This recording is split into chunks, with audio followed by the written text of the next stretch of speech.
On today's DNVR Broncos podcast, Caden Sterns is out, Enyi Uwazurike is in, and so is Henry Chisholm. Let's break down the great day from the Broncos quarterbacks Bo Nix, Zach Wilson, and Jarrett Stidham. All had a really good day. Let's talk about it now.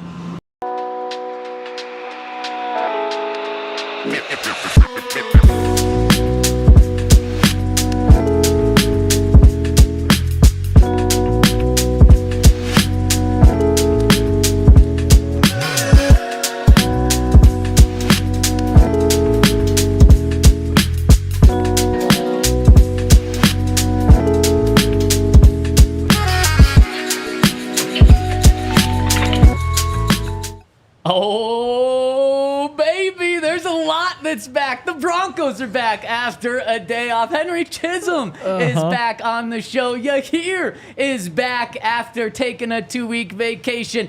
I'm back. Enyi Uwazurike in your car is in my car. That surprised me. I got a little story about my car later. Oh, good. Because, well, have I already told you? It's a really boring story. So if I've already told you, we don't need to tell listeners. Enyi is back, not just in the NFL, but he's back on the Broncos practice field. But Caden Sterns is not back. But Zach Wilson and Jarrett Stidham appear to be back in the quarterback race. I mean, a lot back here to talk about in the DNVR, in the Toyota Lounge. Yes. Inside the DNVR Bar. And, of course, the Toyota Lounge is driven by your local Front Range Toyota stores. Toyota, if you need a new car, like, who knows, I still might need a new one. Check them out over at Toyota. Henry, we have so much to talk about. I hope you had a good weekend, but I can't hear about it because there's just too much to talk about. Let's talk about the quarterbacks today, because I'm going to make the case that today was the best collective quarterback play we've seen in camp. Would you agree? Thinking back, no. I have day 4 with higher scores and maybe another. Okay. Well, let's dive into this and see how good of a day you thought it was, because I think I gave the grades out that it was the best day for the quarterbacks. And, of course, we're starting with the rookie first-round pick, Bo Nix. Yes. And it was his day today with the starters, so he got that first shot. And here are our scores. Henry went with a 6.5 out of 10. I went with a 7 out of 10. And because we're starting a new week, Yahir's back. Need to explain the rules to this grading system to Yahir. Yes. And anyone new to this show just tuning in right now, a 6.5 is not a D. It is not a failing grade. A 7 is not a C minus where you're almost just barely passing. That is above average. We're going on a 1 to 10 scale, a 0 to 10 scale, I should say, where 5 is average. So we both thought Bo Nix was above average today. Let's break down this day, Hank. Let's see, 7 on 7s. First throw goes for Javonte Williams on a wheel route. It was a really good throw. Man coverage from Alex Singleton, who was kind of running right with him, meant that it had to be perfectly placed, and I thought it was, and it bounced off Javonte's fingertips and incomplete. Yeah, it was a great ball. I agree. It was. Hit Tim Patrick for a quick little out against Riley Moss, 4 yards. Got a curl to Josh Reynolds in front of Riley Moss. Yep. Might have gotten a first down on 3rd and 5. Yep. Agreed. Would have been pretty close. He really was coming back, though.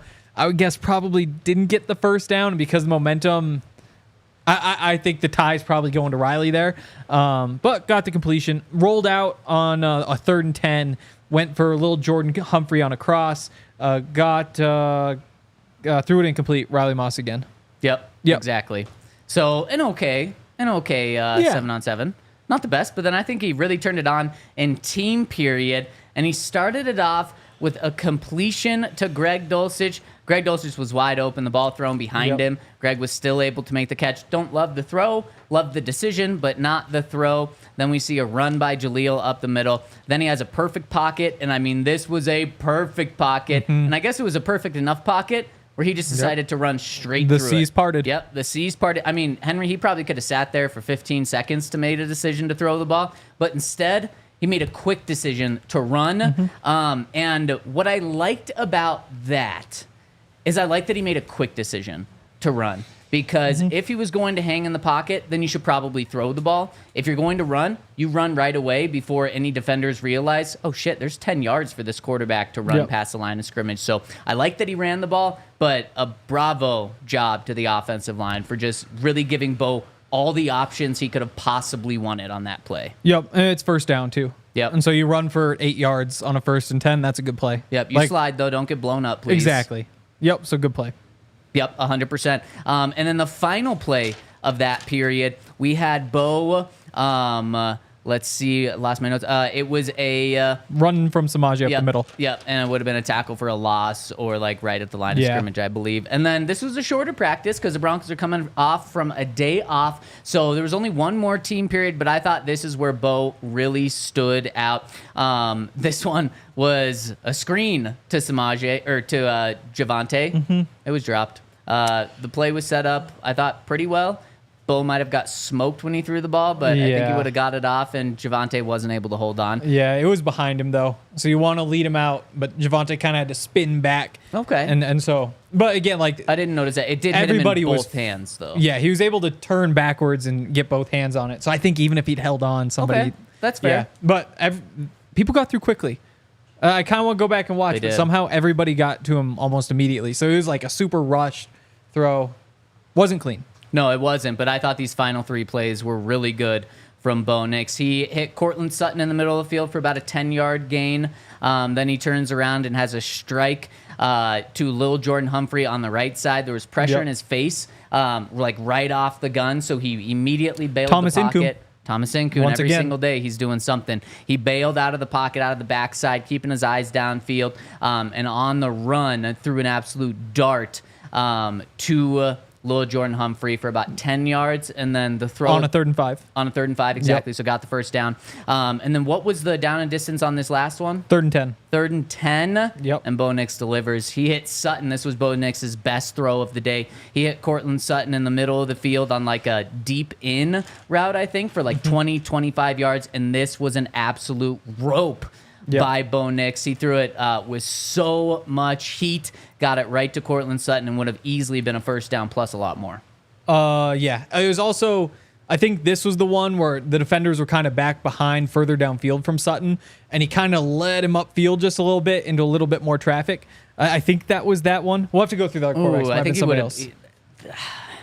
Man, maybe he might have led him a little bit more into pressure. But I mean, like, I think Courtland would have caught this and still had 5 yards before he got hit. Okay. I think that's how I remember it. Yeah, I can't remember if it was that one or another.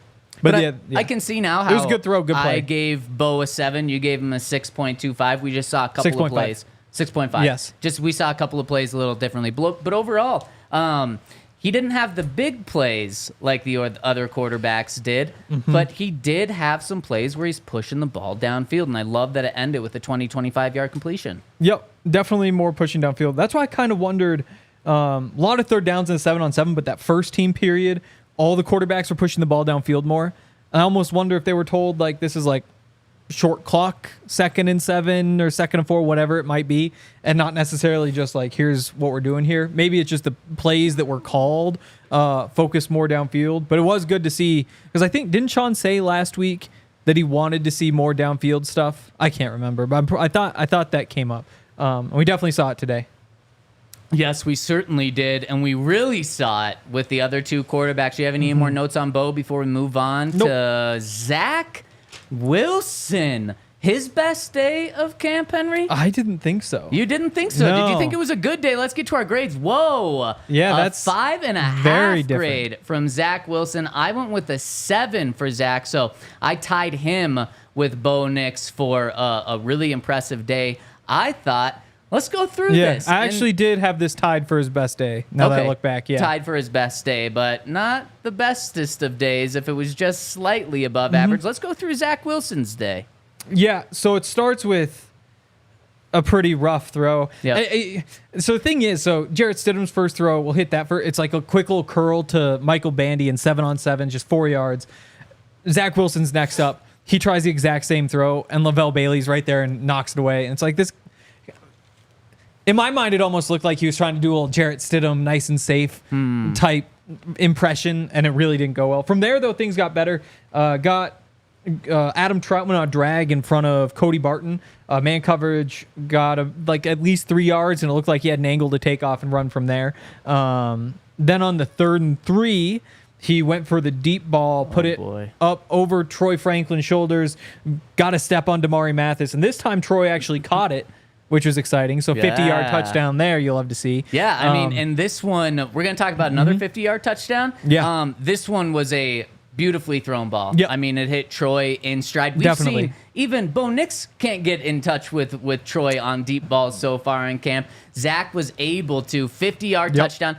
I discounted a little bit because it is in 7-on-7s, not a full team period, but like it was great to see him hit a deep ball because Zach has been the one who's gone downfield more than any other quarterback, hasn't really connected. So it was good to see him connect on this one. But when he hit that one, it's like, okay, here we go. Zach's trying to make a little push here. Say he's not out of this thing. Yeah.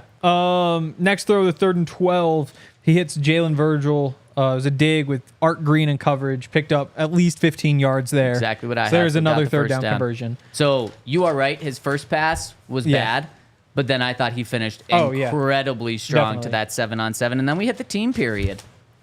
So first one gets the slant to Devon Vele. Just fired that ball in against Tremon Smith.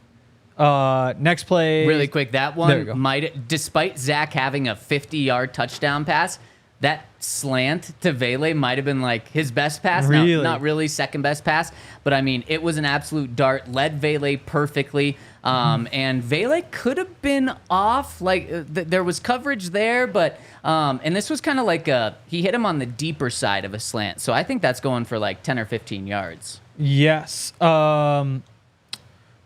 It's not etched in stone. When we talk about it at the beginning of the week, it's hard to... Zach Wilson a few times now. Yep. Going for the slant. This time it's to Josh Reynolds. And he has this tendency to not see defenders in the middle of the field on those slants until at the very last second. And then he just kind of like tucks the ball, and sometimes he spikes it. This time he just left it way behind Josh Reynolds to try to protect it from Lavelle Bailey, whose name we're saying once again.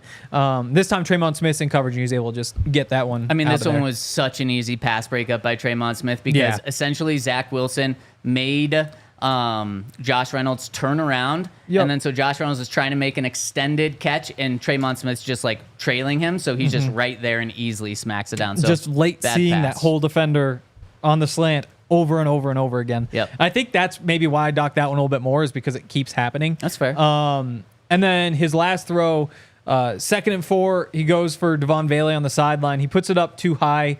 It was good coverage though. So it's a bad play if nobody else is open. If there is, or it's a bad play if somebody else is open. If there's somebody he could have just thrown an easy pass to. If there's nobody open and you want to try to put one up high for Devon Vele, I didn't mind it too much. But again, without being able to go back and see, it's just like a 50-50 ball that's actually like maybe a 5% chance you're able to get it and get the toes down and all that. But that was the last throw there. Yep, and then the final team period, I'll just run through this quick. Audric Estime screen, it was well set up, good design screen. Zach with a good pass on the screen. Then he hit David Sills in the middle of the field for 10 yards. Then I thought he held on to the ball for too long. And then he threw the ball just out of bounds, and then a sack. And then he threw the ball out of bounds. It kind of an overthrow. That one was a bad throw. Yeah, it was a bad throw. That was Jordan Jackson and Jalen Allen with the sacks. So, I mean, we saw the flashes from Zach Wilson today, but honestly, can I change my score to a 6.5? Because when I go through it, the consistency wasn't there, especially just at the end. And Bo Nix, going through this, did have a better day. I still do think that this was probably Zach Wilson's best day because he finally hit on a couple of deep balls. And again, I really like that pass to Devon Vele, but you got to be more consistent. Definitely. 7-on-7s were great. The rest of it, Yep, exactly. All right, Henry, there's also one other quarterback, and I'm so curious if you think Jarrett Stidham won the day. But I first got to tell you about our friends over at Indeed, where if you need to hire, you need Indeed. Henry, did you watch a show last week when I quizzed James on how many monthly visitors are over at Indeed? I don't think I did. Okay, how many monthly visitors, job seekers, go check out Indeed every month? Oh. I'll tell you, James Palmer was so far off. Let's see if you can be closer than him. Was it 30 million? 30 million a month? Yeah. Is that your guess, or is that what you think James guessed? Oh, no. Sorry, that's my guess. Because I've done this read before. Okay. So I think it was 30 million. Okay, you're a lot closer than James. A lot closer. But you are still so far away. 350 million. It was 300. Global monthly visitors. So when I say that number, if you're looking to hire someone, you got to go to Indeed because they have such a wide base of people, and more than 3.5 million businesses worldwide use Indeed, and you need to get in over at Indeed if you're not. And if you are not, they're going to give you a $75 job sponsored credit to get your jobs more visibility over at Indeed.com/AllCity. In fact, I think this might even include companies that are already with Indeed. Use that code AllCity, Indeed.com/AllCity to get $75 sponsored job credit over at Indeed. Not only do they have so many people, but they've got great tools to find the right people. So you're going to be matched with the people that you're looking to hire. So use Indeed. You find quality candidates fast. And again, $75 job sponsored credit by going to Indeed.com/AllCity right now and support our show by saying you heard it from this podcast. Terms and conditions apply. Need to hire? You need Indeed. Ready, set, co. Coach Prime. Let's go. Yeah. Let's go. Coach Prime wants to help you and other Coloradans be your healthiest selves as the Chief Motivation Officer of UC Health's Ready, Set, Co Challenge. The goal, not the Cole, sorry, that one got me. The goal of the challenge is to get Colorado back to its rightful place as the healthiest state in the United States. And this year, the Chief Motivation Officer Prime is joined by his other personas. Nutrition Prime. Of course. Yes. Exercise Prime. Man, he's got a lot. Sleep Prime. Mindfulness Prime. He's so mindful. Cody Barton would probably say Beet Juice Prime. Beet Juice Prime. Yeah, he was pro Beet Juice. He was pro Beet Juice. Didn't think it actually did anything. He said it tasted like blood. Yeah. And it looks like blood. And he hasn't noticed the difference since he started doing it. But good thing he keeps doing it. They hate that. So everybody goes over there, grabs it, and then just complains. I think it's good for endurance. Cody Barton would say he's felt no difference. Well, yeah, that's true. So who knows? Each of the 5 primes is here to motivate, help, and inspire you. All you have to do is join up. If you want to join the UC Health's Ready, Set, Co Challenge, you can click the link in the show notes right below this podcast. You can go to uchealth.org/Ready, Set, Co. It's not really a boot camp. It's more about making small choices, small changes, becoming just a little bit better version of you today than you were yesterday. It's a cool program. 4 pillars: nutrition, exercise, sleep, and mindfulness. Of course, nutrition prime, exercise prime, sleep prime, mindfulness prime. Again, you can go to the link right below us in this YouTube description and sign up and join them. All right. And speaking of joining them, Jarrett Stidham made a very good case to join Bo Nix as the starter of this football team. Yes. Let's break down his practice today. Henry, did you think Bo Nix Jarrett Stidham won the day? Let's see. You gave him 7.5 out of 10. I gave him an 8 out of 10. We both think that Jarrett Stidham was the best quarterback today. And Henry, I don't even think it's debatable. Let's go through his day. Yeah, probably not. So again, 7-on-7s, pretty hot start. I mentioned the little curl to Bandy. He also hit David Sills for 13 yards in the middle of the field. 3rd and 5, he held the ball for a really long time. It's one of those where you get it, you stand there, you get a little hitch, a little crow step, then you roll out and you kind of do this slow roll and see if you find somebody. And then after that's when either you take a few steps upfield or you throw it away over the boundary. Well, right before it was time to just take off and run. Thank goodness he didn't. You would hate that. Sean would love it. I don't know if Sean would love it. I think he would have loved it. I think you're putting words in his mouth. He found the new tight end, Hunter Kampmoyer. Number 84. Yes. Yeah, no, that's what I had in the notes. The name was the one you got to think about. Who is against number 43, Keedron Smith. A little toe tap there. Again, it's probably a sack, but hey, he found something eventually. And then finally, the big one, 3rd and 9, he hits David Sills. Tremon Smith had fallen over in coverage. I didn't see I'm hoping that there was like a little move from Sills at the top of the route, got Tremon to fall over, and then he took off downfield.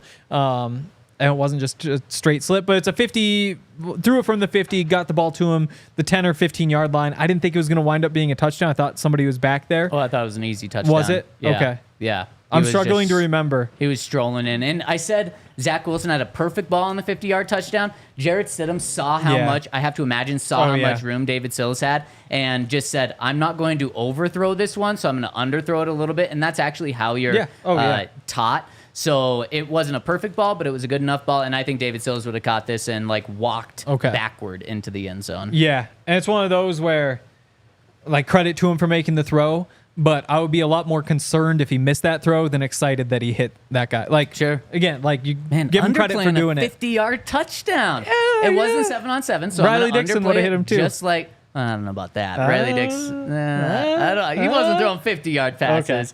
Okay. But I'm going to undersell it, just like I did with Zach Wilson, because it wasn't 7-on-7. But I mean, 50-yard touchdown. Come on, how many of those did we see last year? Found him. Definitely. Good play. But keep this in your mind. How many incompletions did you just talk about, 7-on-7? None of them. None of them. Okay, well, let's move on to the team and see how many there are in that section. Hits Troy Franklin. You always love to see that. 14 yards on the sideline, a little 2nd and 4. Troy Franklin gets it to Blake Watson. You're excited to see him catch the ball. I'm still convinced it was just like yips first day, not finishing routes. Still good stuff from Blake Watson again today, 4 yards. And that was it for that team period. Blake Watson's manager sitting alongside me for this show right now, Henry Chisholm. Oh, I wish. I'd be a rich man someday. Final team period, 1st and 10. Gets it to Dulcich on a crossing route. Devin Key in coverage, which was a little disappointing. We'll talk about Devin Key in a bit. But first down there on that 1st and 10.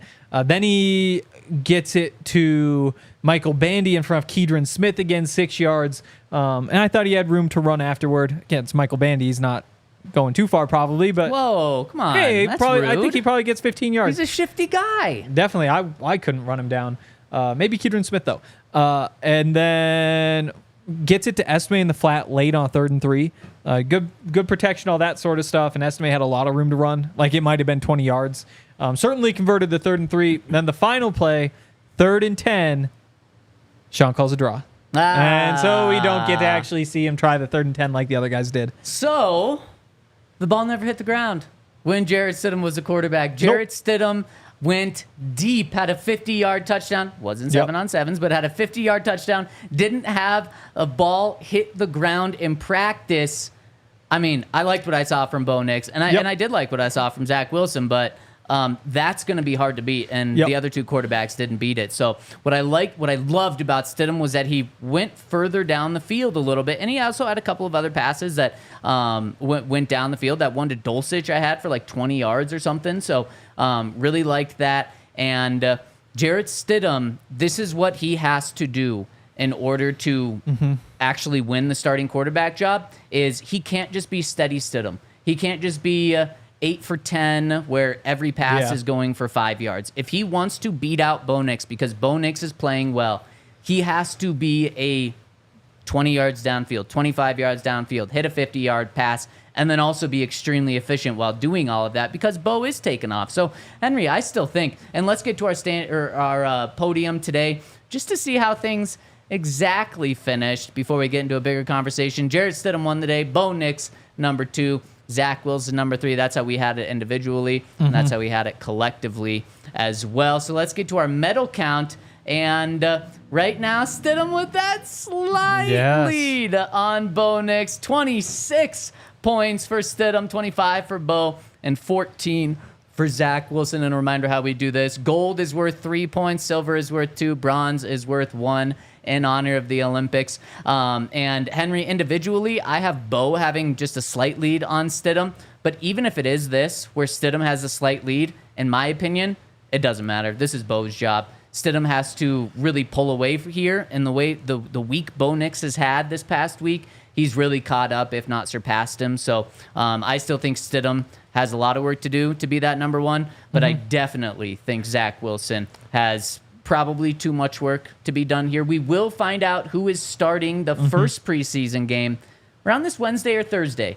Wednesday is when the coaches will decide. We'll see if Sean tells us Wednesday or Thursday. I'd guess Thursday if those are the options. You're probably right on that, or Friday, or he just won't say. He'll say you'll see you on game day. Yeah, wouldn't be surprised about that. He either. gains nothing from telling us, except we'll stop bugging him. How much? That's true. It. We are going to talk to him on Wednesday, Thursday, and Friday, so maybe he wants us to stop bugging him there. That could be. Will you read anything into who's starting week 1 preseason? No. I mean, I have a tough time believing I'll see anything worth reading into until there's an announcement. I think that I would be surprised if we see any like crazy changes to rotation. Like, yeah, if Bo Nix gets like 3 days in a row with the starters, then you're like, hey, there might be something there. I just don't think that's going to happen at this point. We've almost kind of seen it, though. 2 of the past 3 days, Bo has been the starter. But that 3rd day that he wasn't the starter, he was still rotating in there with that top group. So again, you have like the alternating days up through Friday last week. Saturday's the scrimmage, and they both they split the reps with the starters pretty evenly on Saturday, which makes sense. And then today it's Bo again. So you could kind of see it as back-to-back Friday, Monday. But I almost think that they just restart on Mondays. I came into today not really knowing who it would be. Again, like Wait, so if they're restarting, though, and Bo is up, that means there has been a shift. Because maybe. Who started OTAs? It was Jarrett with the ones. He got that first day. Who started training camp with the ones? It was Jarrett. And the change was that Bo was the second guy instead of Zach. That was a change in camp. So if they are restarting, then I'm actually going to read into it even more today. You're trying to convince me not to read into it, and I'm going to read into it more. But then there's just so many things. Like, what was Sean saying today? Like, Wednesday is going to be Red Zone version 2, second part of the install.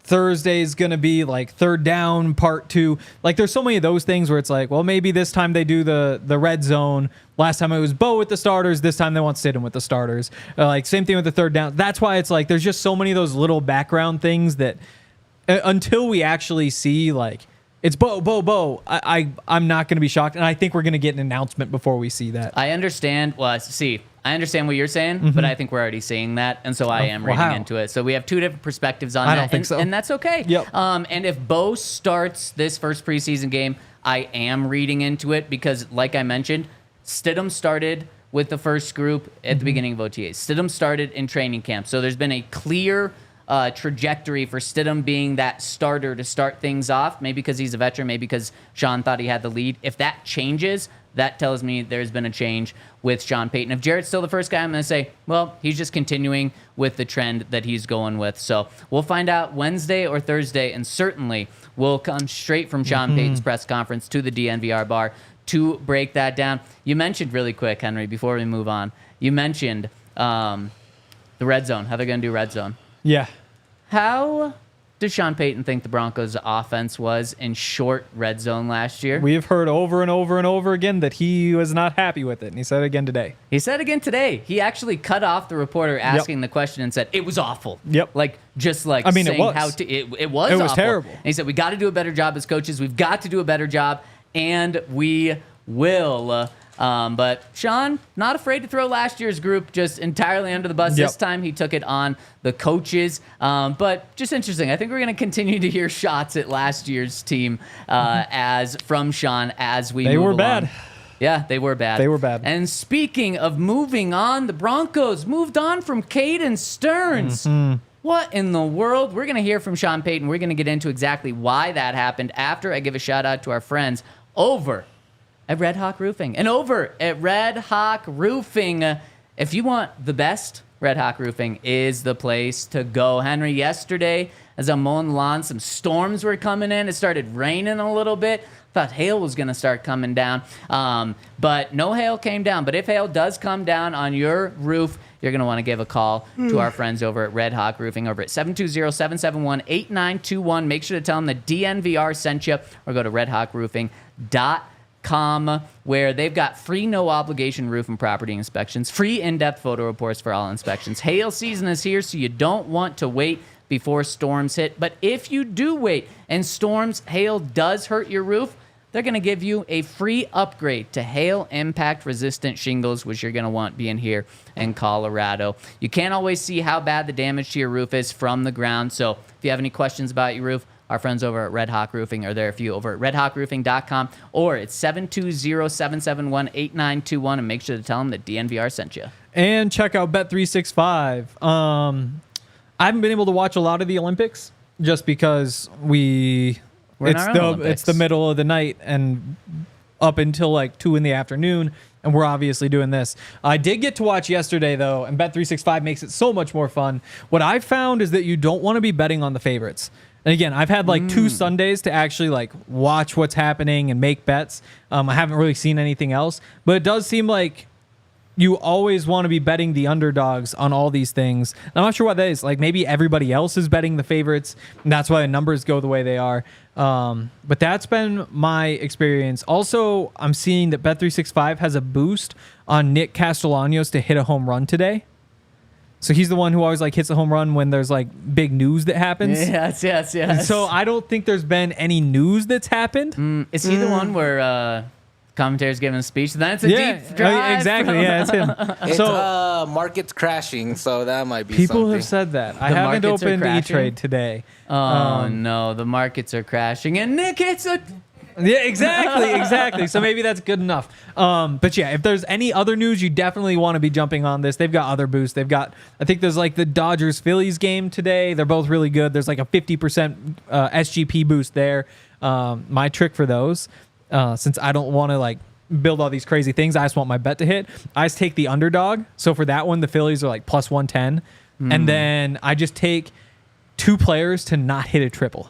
Wow. Because it's so rare to like hit a triple. And so you just go through and see like who's least likely to hit a triple. And it's always this guy who's like 280 pounds. Like he just can't run well enough. And so you just like under half. And all of a sudden it's that 3-leg parlay. You're still at plus 110. And then you just make the bet with the boost that takes it to like plus 165 or whatever. That's some good advice. So there's some betting advice for Bet365 in particular. If you want to use it, use the code DNVR365 to sign up. Deposit $10 or more. Choose between either a bet and get offer. You place a bet $5 or more. And you can get $150 in bonus bets, or a first bet safety net offer. You place a bet up to $1,000, and if that qualifying bet loses, you receive a match refund in bonus bets. Whatever the sport, whatever the moment, it's never ordinary. At Bet365, must be 21 or older, physically located in Colorado. Please gamble responsibly. If you or somebody you know has a gambling problem and wants help, call or text 1-800-GAMBLER. Mason Bates in the Toyota chat says, highly recommend not opening up E-Trade today. So that's bad news. The least the Toyota chat can do, it says with a thumbs up. Bad news on the money front, but thumbs up will make us feel better. So if you wouldn't mind hitting us with a thumbs up, it helps us out. Maybe helps us get more money since we're losing it all today, apparently, in the stock market. So thumbs up would help. Henry, you're looking at it. Don't do it. I'm just out of curiosity. Mason Bates said don't do it. Oh, no. Okay, I'm down 2.5% today. How many millions are you down? 2.5 million is what that would mean. 2.5 million. 2.5%. That doesn't sound so bad for me. Maybe I got lucky. Yeah, that actually doesn't sound too bad. That's just like a normal look in day. like an hour. It'll be down like 25%. I hope not. Okay. Should have just been investing in Baron Browning. Yeah. Oh man. Yeah. Seriously. And Caden Sterns not part of Baron Browning's draft class. Yes. Yeah. No. Part of Baron. I think that's part of why he's gone. Actually. Transition. Yeah. Because of Baron Browning. No, because this was the final year on his contract. So right before practice starts, an hour before, we find out that the Broncos are releasing Caden Sterns if they can't trade him. But Henry, when you come out and say you're going to release a guy if you don't trade him, you're probably not going to be able to trade him. And if they are able to trade him, it's going to be a conditional 7th-round pick. So, like, you're moving on from Caden Sterns for nothing or almost nothing. And this came to a surprise for many fans in Broncos country. What did you think of it? It's definitely a surprise. I was in line at Starbucks. I had ordered a sandwich. I got down there because I need the details. What sandwich? So I had actually. So this is a crazy one. I actually ordered the ham and cheese baguette. Because I was extra hungry this morning. A baguette. You're celebrating the Paris Olympics here. Yeah, always. But usually, because I was like, ham, good breakfast food.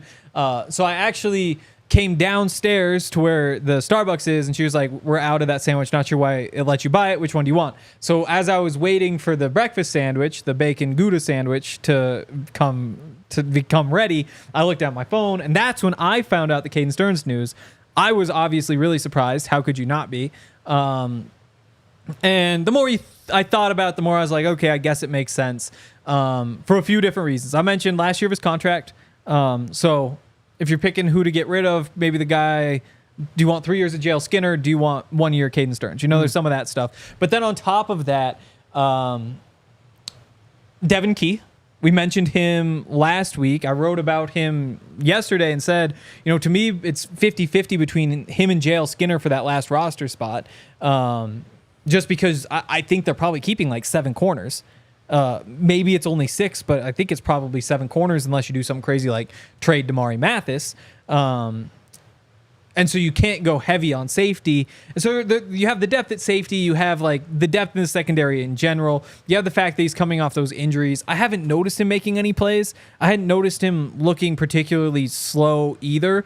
And then you just look at the whole situation kind of in a vacuum and say, okay, you've got a 5th round pick. He looks decent. He makes some plays as a rookie in a very limited role. Season-ending injury the next year, season-ending injury the next year, gets cut the next year. How surprising is that path? In a vacuum, it's not that surprising. But when you're a Broncos fan or you cover the team, you hear Caden Sterns, he's so fast. Like, we remember, we've been so excited over and over. As soon as you put a face and a name on it, it becomes very surprising because he's his own unique character, because he is. Like, he's a real person, obviously, a real football player who has the traits that he has and the dreams and all those sorts of things, and that's why it's so sad. But in a vacuum, you look at just 5th round pick, kind of the storyline to this point, and it's not a huge surprise all of a sudden when you think back that way. Yeah, it's a really good way to phrase it, Henry, but I thought your Starbucks story was going to go, you got down there, the sandwich was gone, you looked over, and Caden Sterns was taking the final ham sandwich from you. No, it was actually really not related at all. That is quite a story. I wish.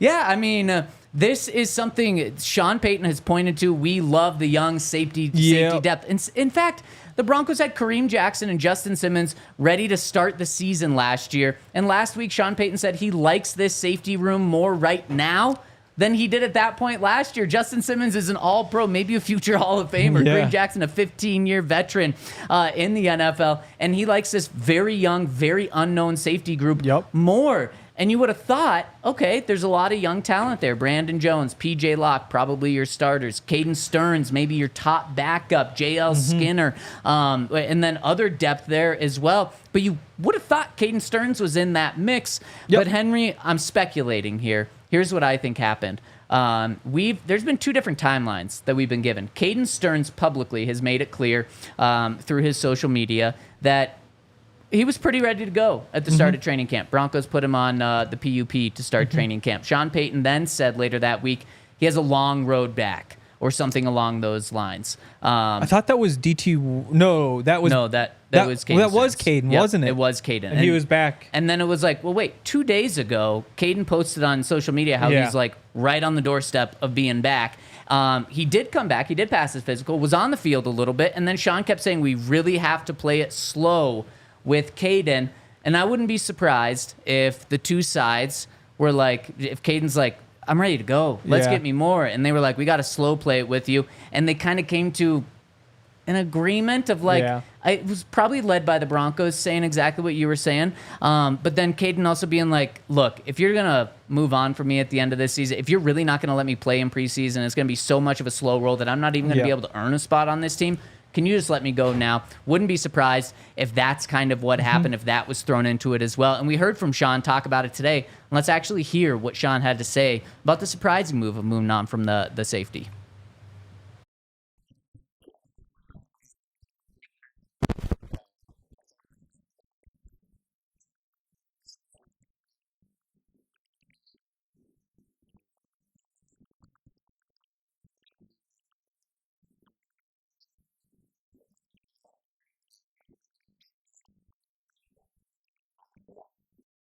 Man, and I think the thing that just stinks for Broncos fans is when he was on the field, he was so productive. Now, he was barely on the field, so you don't see the production on the stat sheet. But when you break it down, you're like, wait, he played this many games and had interceptions, tackle for losses, sacks, forced fumbles, fumble recoveries, tackles.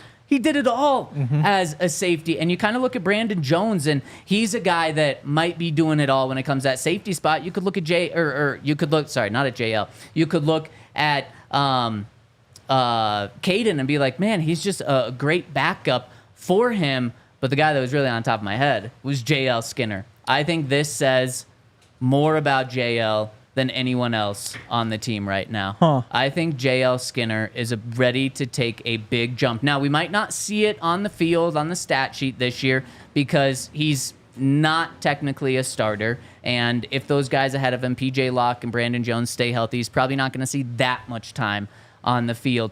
But I know the Broncos are so thrilled with his development, because the first half of last year, it was looking like JL Skinner might get cut this year when it came to check down or cut down day. Then what? He was like, I think Sean said at the end of the season, he was the scouting team player of the year or something like that. He was player of the week a couple times. Really happy with how he progressed the second half of last season, and I know behind the scenes they are thrilled with how he's developed this year. Doesn't mean he's going to be the starter, but Caden Sterns is kind of that top backup.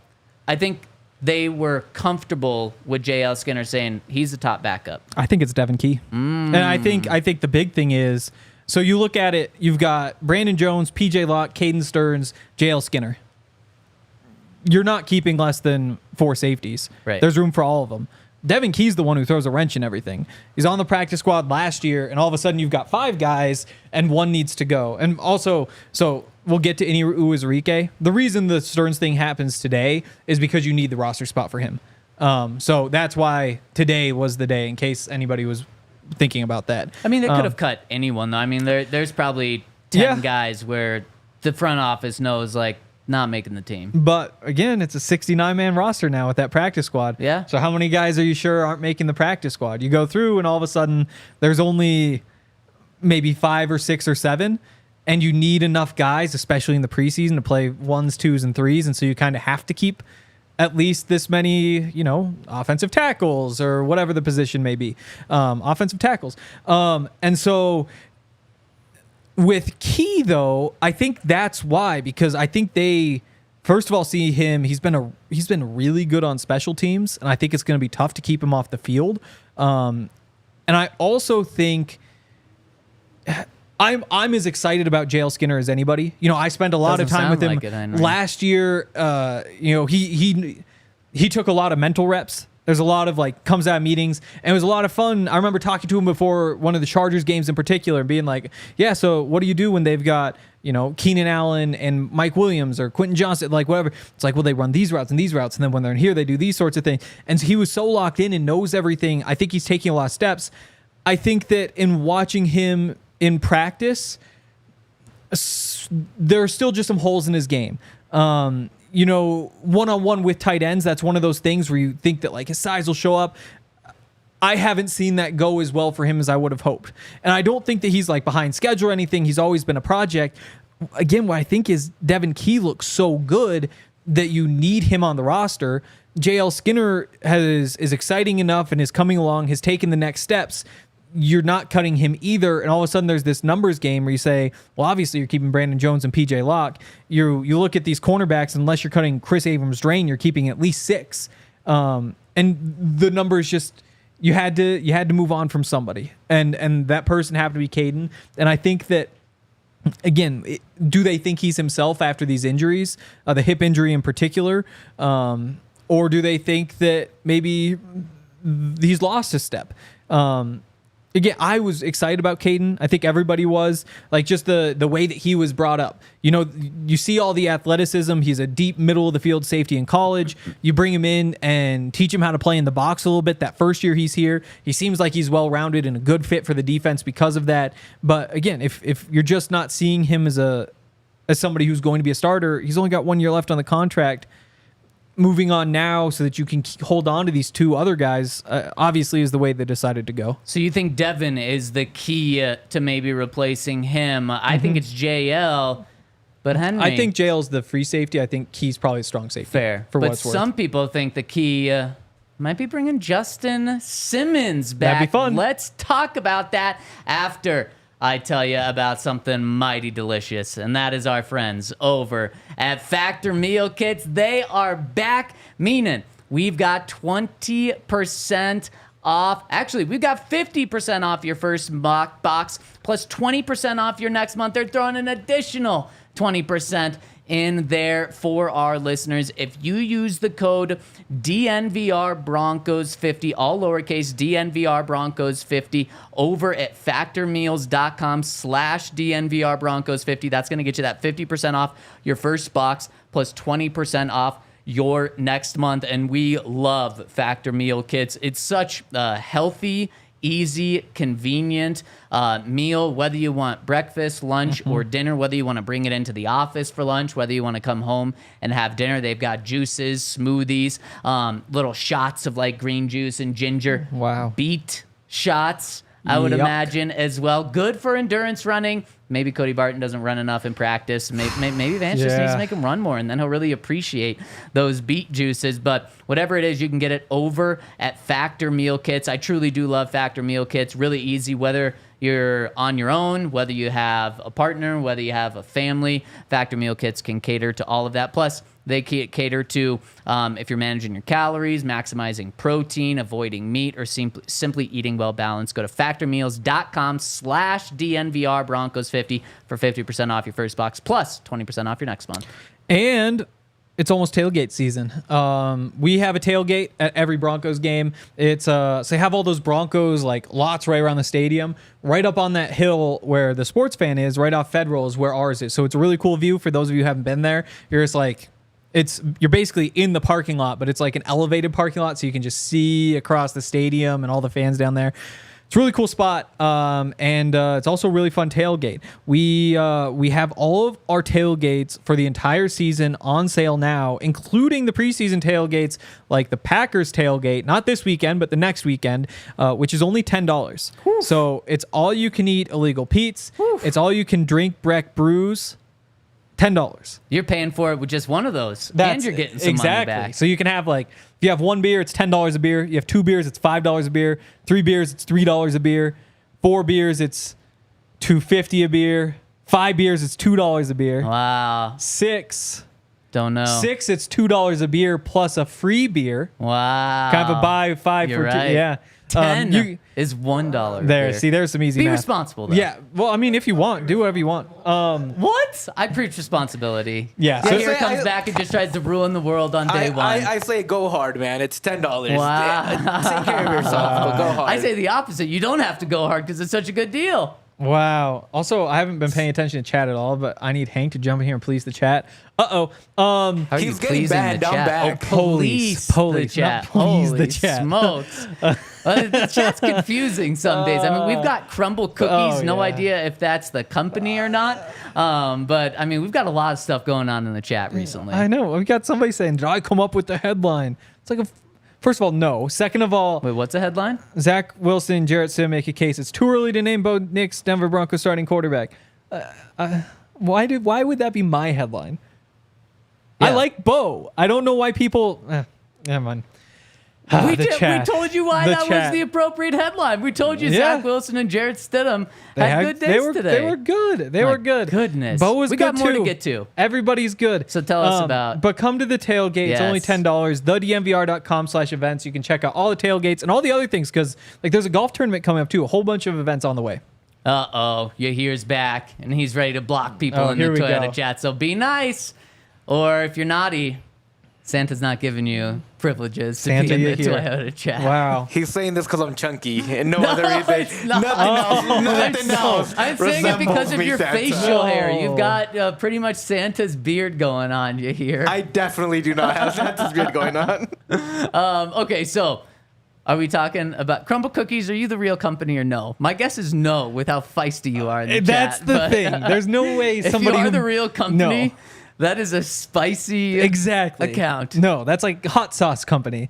For nice and friendly cookie people are not. Yeah. Again, I can't remember the details. I can't say I disagree with everything, but definitely some strong opinions, stronger than a cookie. But yeah, it's very true. But since we've given you a shout out, Crumble Cookie, please be nice in the chat moving forward. You've been a little prickly moving right in the past week. You've also been nice, but something like those little Sour Patch Kids. Oh, that just gets you're not expecting it. Exactly, like Sour Patch Kids. That's very from true. The old commercial where they would cut the hair off and then apologize.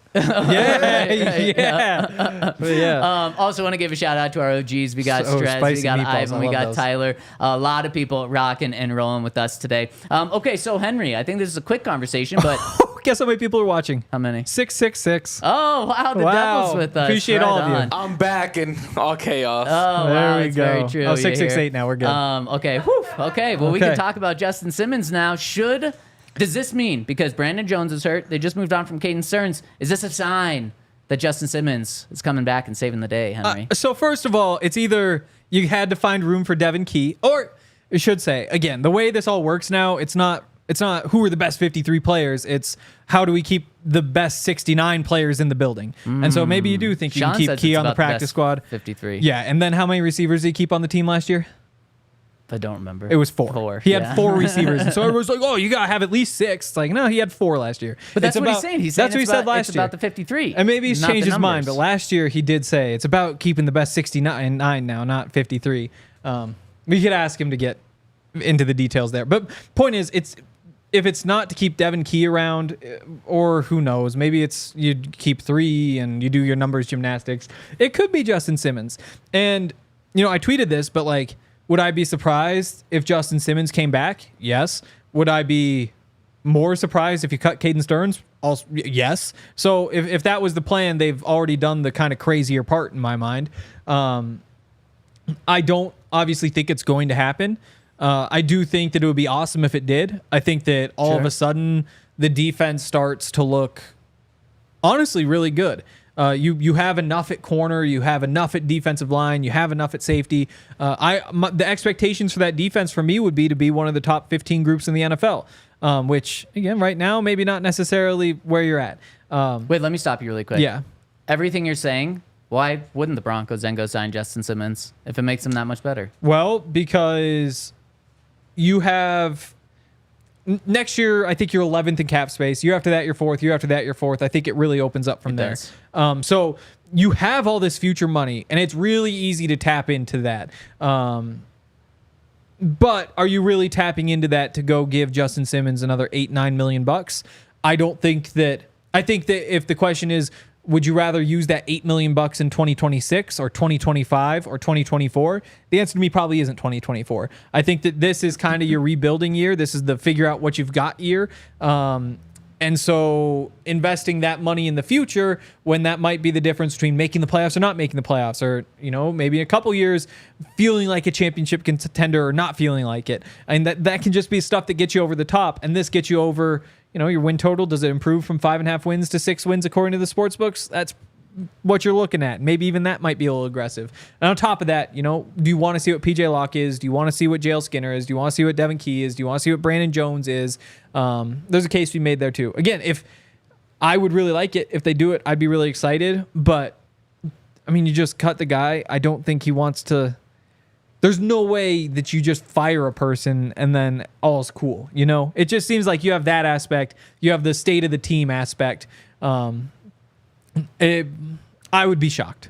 Yeah, I would be absolutely shocked as well, and it's not going to happen. You maybe gave fans a little bit of hope there, but just a tiny bit. More likely today than yesterday. There's no hope at all for Justin Simmons coming back. The Broncos moved on from him. Like you said, the Broncos fired him, and then he would be coming back on a massive pay cut. It ain't happening. The Broncos, and Sean Payton specifically, love the youth on this football team, specifically in that secondary room. So don't expect it to happen. I'm sorry to ruin everyone's dreams there. But Henry? Yeah. We've got some more news. Yes.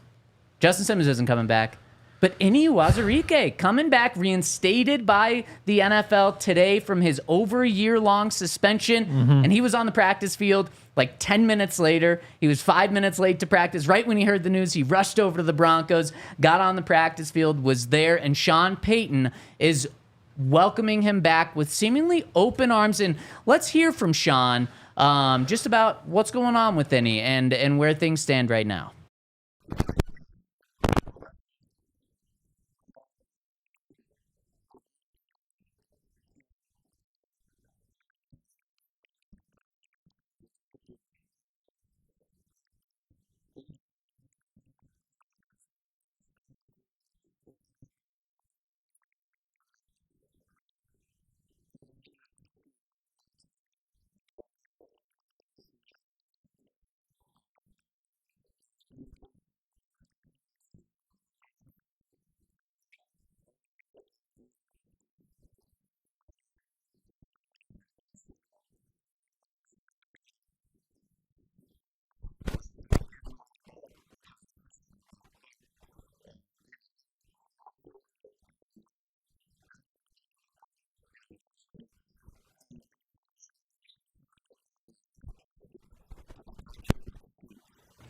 And look at this. I just got a statement from Enyi Uwazurike from the Broncos. He says, I'm grateful to the Denver Broncos and the National Football League for giving me the opportunity to resume my NFL career. I've learned from this situation and taken steps to ensure it will never happen again. It is a privilege to play in the NFL, and I hope others can learn from my mistake. I will not take this second chance for granted and am fully committed to making a positive impact with the Broncos both on and off the field. And we could hear it from Sean. It was key that he took responsibility for what happened. And, I mean, he had to. It was very clear he made a mistake. He has put a lot of time and effort into making sure that's not going to happen again, going to therapy sessions, going to group sessions, I believe, for gambling. And he's put the work in.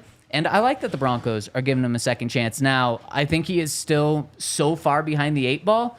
But when Sean Payton talked about him further today, Henry, I think the Broncos might be investing in Enyi for the long term. Not for week 1, not for week 8, for week 1 of the 2025 season. And I would not be surprised if it's an IR situation, if it's a, look, we're going to cut you. You're not going to make the 53, but we're going to put you on the practice squad all season and pay you to develop.